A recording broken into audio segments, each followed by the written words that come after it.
I now get the pleasure to welcome Veronica Wolfe, an experienced coach and seasoned corporate and community leader.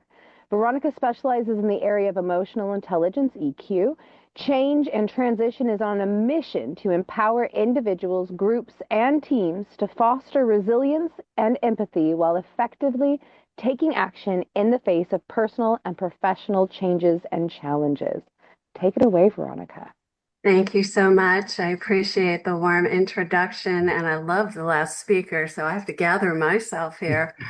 Um, so I'm talking today about something that I've been doing for quite a while.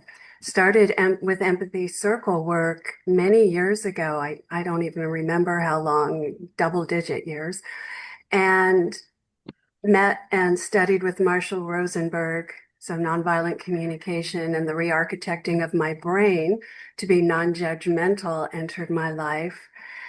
And then did some work with Dr. Dick Schwartz, most people call him that, the founder of Internal Family Systems. And I've been hosting circles in New Thought communities, spiritual growth circles, and also now as empathy circles, because I'm also a certified grief educator, something we don't always ask for, but life hands it to us. And so today I'm talking about the foundational empathy circle and then feathering in nonviolent communication and internal family systems, which has had a beautiful healing effect on a lot of the groups that I work with. So we know why empathy matters, right? The world is changing really fast. With change comes loss, and empathy fosters understanding. These circles that Edwin has founded, they create a safe, structured dialogue. And it's on that foundation that I'm going to add these other models that we play with. So when we combine NVC and IFS, the internal family systems, or what's also popularly known as parts work, the empathy circles deepen. They deepen the connection, the self-awareness, and also the compassion and the self-empathy. Um, so we know the empathy circle is a structured, deep listening practice. The core steps, I think most folks here have studied, but I'm going to pop a slide just for anyone who's new. Let's start here and share. So I don't know how large that is. Let me adjust.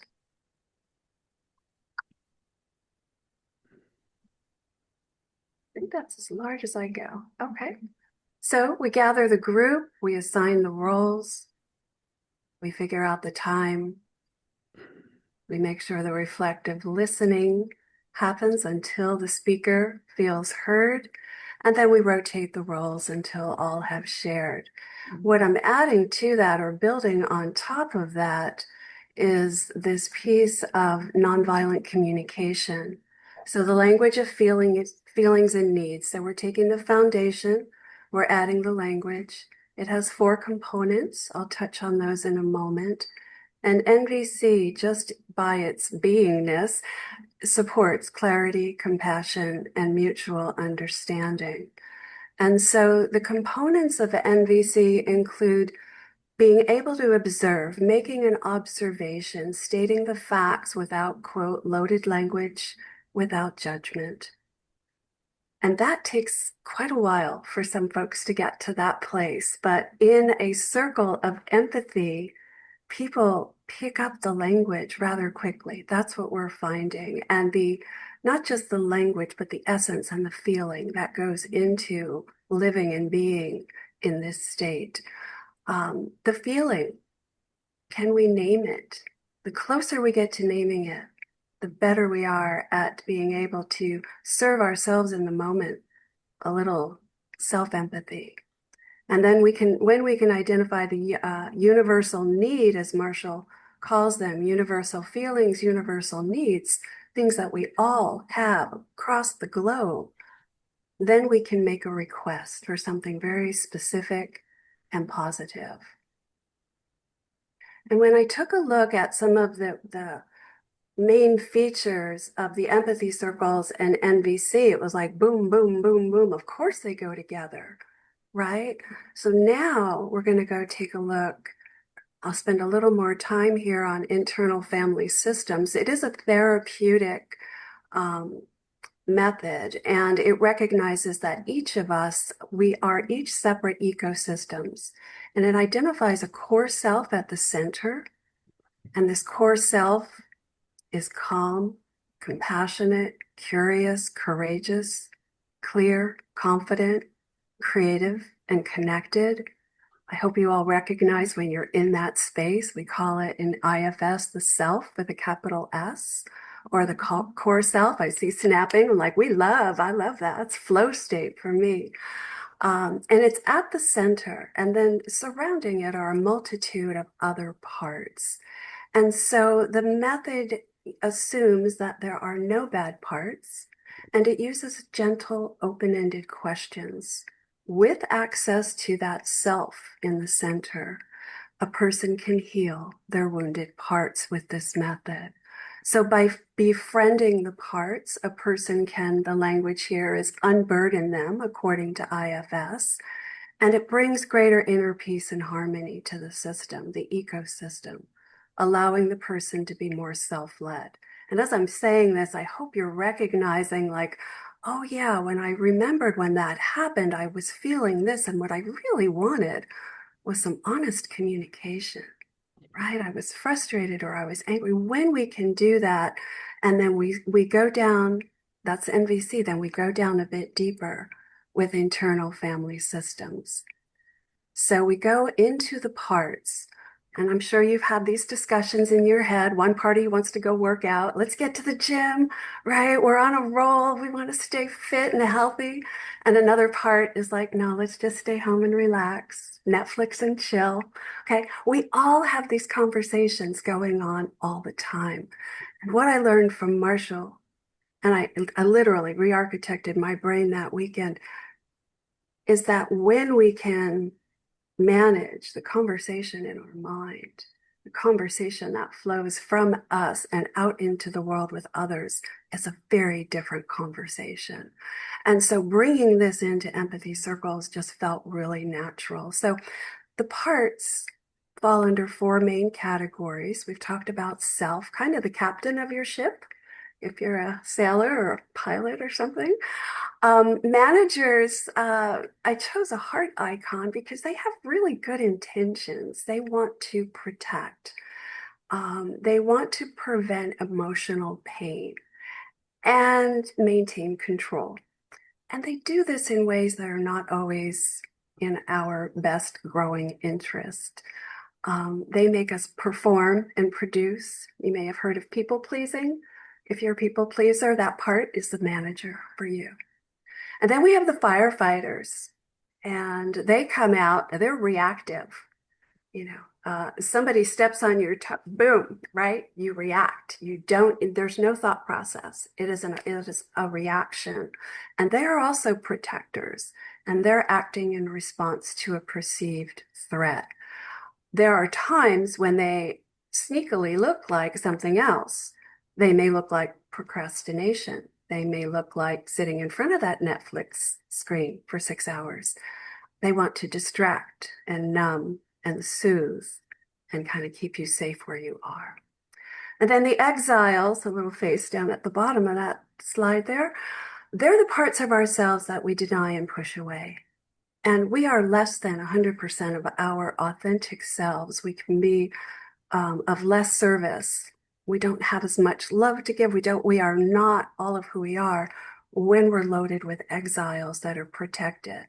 So the idea of getting into a psychologically safe space in an empathy circle where we are well held, and then using the language of nonviolent communication allows us to go ahead and access this deeper part of ourselves. So when I looked at how do we integrate IFS into the circles, there are several different places where it just naturally comes in. And when we're preparing to speak, so I start circles, we take a few minutes I ask a few questions. I slow everybody down. And then ask them to notice what's going on inside. What am I noticing in me? What parts are active? And what this does is it brings some calm and clarity, some intentionality, and brings my attention into what's going on inside so I can best serve those that are with me.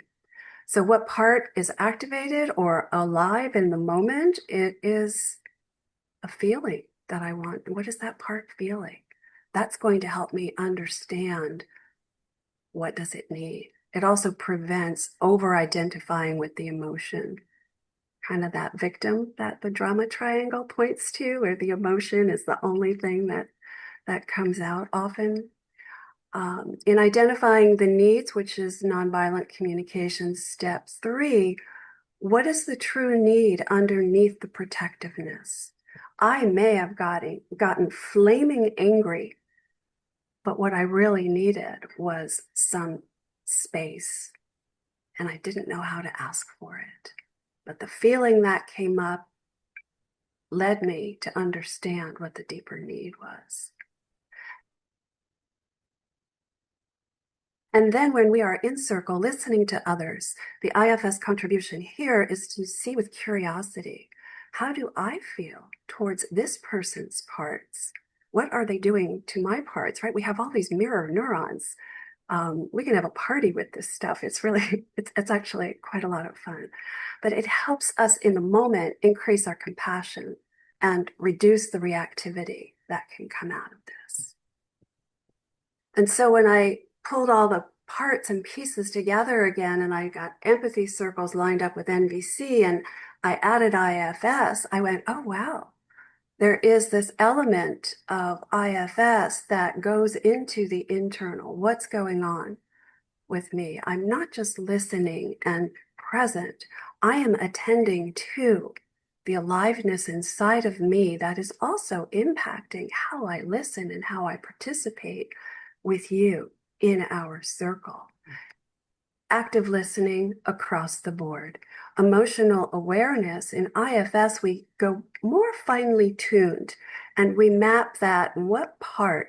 So where somebody might say, what are you feeling in nonviolent communication? IFS will go a little deeper. What part of you is feeling frustrated? Or rather than saying, I am frustrated, we will say, part of you is feeling frustrated. You feel there's a fine difference in that. And it truly helps folks often lay down the load of whatever they're carrying. Emotional awareness, yes, it's encouraged in empathy circles. It's explicitly taught in nonviolent communication. And we map it specifically to parts in internal family systems. The focus on needs is implied in circles. It's part of the design of NVC. And again, the needs are mapped to the parts because rarely are we feeling only one thing at a time. We have those conversations going on. No judgment, non-judgmental presence required across the board. And then the inner conflict work. This is where IFS stands out for me because if we're conflicted when we go into a circle, guess what? We bring that. And we're kind of loaded for bear, so to speak, when we do that. So I suggest that inner conflict work that we take those few minutes before, both if we're doing just an empathy circle or a pure nonviolent communication conversation. But you get that when you are working with the parts in IFS. So to me, this trio is absolutely magical. I have years of working with this. I had to step away from saying, oh, it's just an NVC circle or it's just an empathy circle and explain what we do. And that's the way I put it out there. I call them empathy circles and I explain that we're going deeper for folks that are just familiar with the circle format. But empathy circles give us the structure. 1 minute. And Keep going. nonviolent communication gives us the language of feelings and needs and the mindset for connection and understanding. And IFS gives us the inner lens to hold our experience with compassion and the self leadership. So together, they help us speak from the heart, listen with presence, and relate to ourselves and others with radical compassion. So thank you. I appreciate your time, your attention, contributions this group is making to furthering unity and harmony and inner peace and world peace, and helping to raise our global consciousness.